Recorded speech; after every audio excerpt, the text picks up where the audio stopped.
Hello, I'm Laura from Mind Nourishing, and this is your video around how to eat well at work.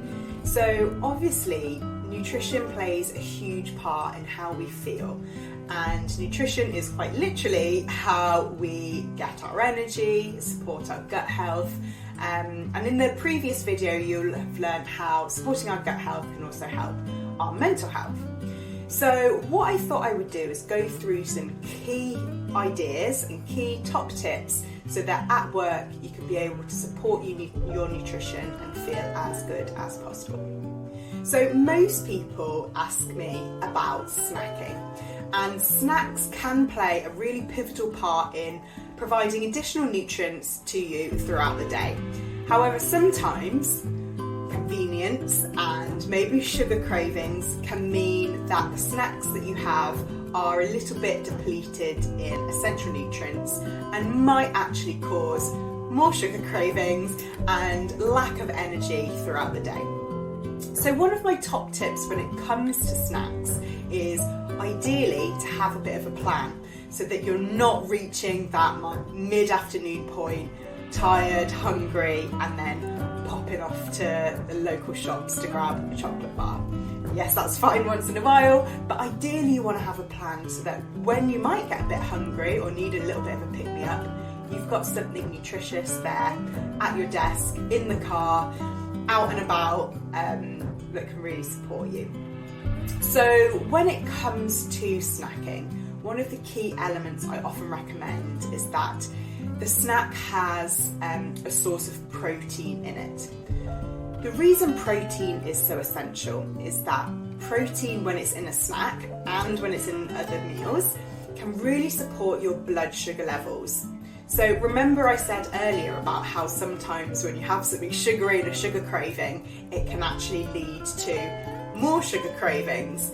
The reason for that is when we have sugary foods, which are very carbohydrate based, we spike our blood sugar levels up and then they actually go up and then down and crash. It's in those times when your blood sugar levels are low that you get the cravings. What happens when we have protein instead of just refined carbohydrates is that actually, rather than the peaks and the dips, we have a much steadier blood sugar levels. This can really help us to feel fuller for longer, and many people find that adding in protein-rich foods can even support things like healthy weight loss and just generally support a lot of other mechanics in your body, as protein, it really is the building blocks for many things like hormones, especially even hormones like serotonin. So some high protein snacks, so this could be something like nuts, seeds, super simple, or it could be, if you're more of a savoury kind of person, a boiled egg that's kind of there available to use as and when. You might see in certain shops things like protein balls. These are actually, if you've got a bit of time to make them at home, maybe get the kids involved, are actually really easy to make.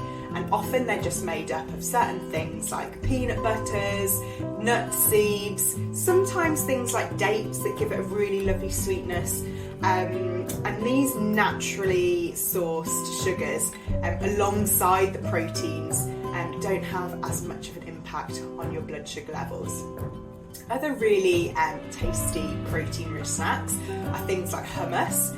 So that is like chickpeas, which is high in protein, whizzed up with other really brain-healthy ingredients like olive oil.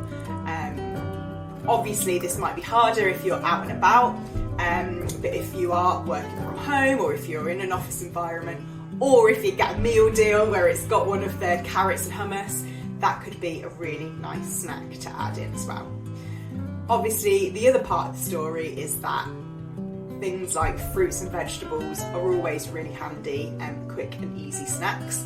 However, if you want to optimise them, add a little bit of protein with them. So it could be, if you've got some berries, maybe adding a little bit of Greek yogurt for that extra protein so that you stay fuller for longer.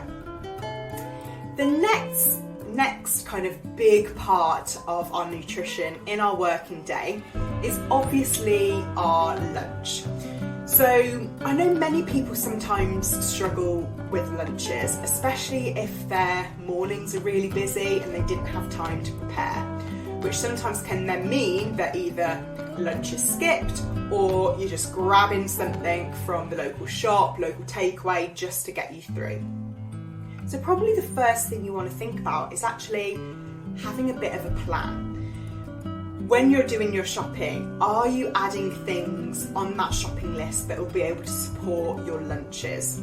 And maybe having a few ideas in the bank of certain things that you might want to eat through the week will just allow you on those busier mornings to at least have the ingredients there to use straight away. So it could also be that you need to plan out when you're going to make this food. So it might be that it's the night before, or it could be the morning of your working day. Just make a little bit of a time, make a plan, and it'll make it much smoother. In terms of the elements of a healthy lunch, some of the key things that you want to think about, and we don't have loads of time to go into detail, but some of the things you want to think about is, again, protein in there. We know why it's important. Yes, it helps with muscles, but it also helps with keeping us fuller for longer, and loads of other things in our body.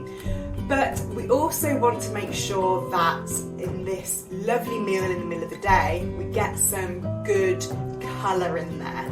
So we want to have some sort of vegetable, salad, fruit within our lunch, because not only is this going to support our gut bacteria by feeding it the fibre that it needs, it's also going to ensure that we get some of the essential nutrients that are going to support our energy through the day. Things like B vitamins and maybe even like iron from darker green leafy veg. So if you're someone who at the moment doesn't really have any greenery or any colour in your lunch, that could be a really incredible place to start, to just adding little bits in and seeing where you can go from there. Finally, the last thing I'll touch upon are carbohydrates. So these can be great from mood because we tend to get a little bit of a dopamine hit when we eat them, which is that reward feeling.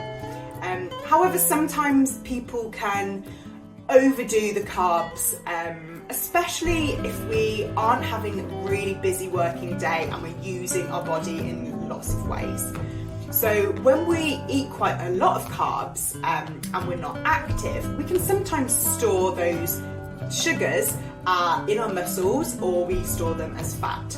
So what I tend to recommend people aim for in their lunch is maybe a quarter of their lunch. If we're thinking about that full plate, a quarter of it is carbohydrates, and that could be potatoes, other root vegetables, whole grain breads, whole grain rice, whole grain pastas, and this additional fibre will also support a healthy gut, which can support a healthy brain.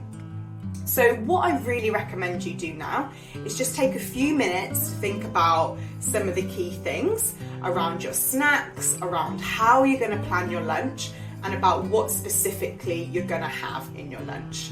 Maybe ask your colleagues for some ideas about what they enjoy, or often a quick search on the internet will give you plenty of ideas of quick and easy lunch ideas.